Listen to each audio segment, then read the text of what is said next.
மின் சிகரெட்டுகளின் வேப் பயன்பாட்டை கட்டுப்படுத்த வேப் தயாரிப்பு விளம்பரங்களை பறிமுதல் செய்ய வேண்டும் என்று சிலாங்கூர் மாநில உள்ளூராட்சி மன்றங்களுக்கு உத்தரவிடப்பட்டுள்ளது.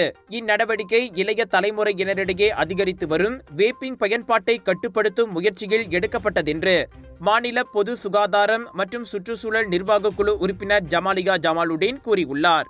2022 தேசிய சுகாதாரம் மற்றும் நோயுற்ற தன்மையின் NHMS கணக்கெடுப்பின்படி மலேசியாவில் 13 முதல் 17 வயதுடைய இளைஞர்களில் கிட்டத்தட்ட 14.9 விழுக்காட்டினர் வேப் பயன்பாட்டில் ஈடுபட்டுள்ளனர் என்பது கண்டறியப்பட்டுள்ளது.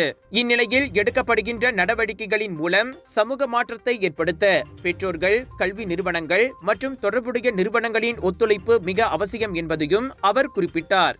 ஜோர் international Indian expo and viral food festival 24 May தொடக்கம் 2 ஜூன் வரை தாசிக் சென்ட்ரல் ஸ்கூடாய் ஜோர் பார்வில் ஹோல்சேல் விலையில் சாரிகள், Punjabi suit, lehenga, wedding collections, kids wear அனைத்தும் உண்டு. ஃபுட் ஃபெஸ்டிவலில் 100க்கும் அதிகமான உணவுகள், panipuri, kunafa, cheese nachos, Indian, western, Arabic என கலக்கலான உணவுகள். சாப்பிட ஒரு நாள் போதாது, திரண்டு வாருங்கள்.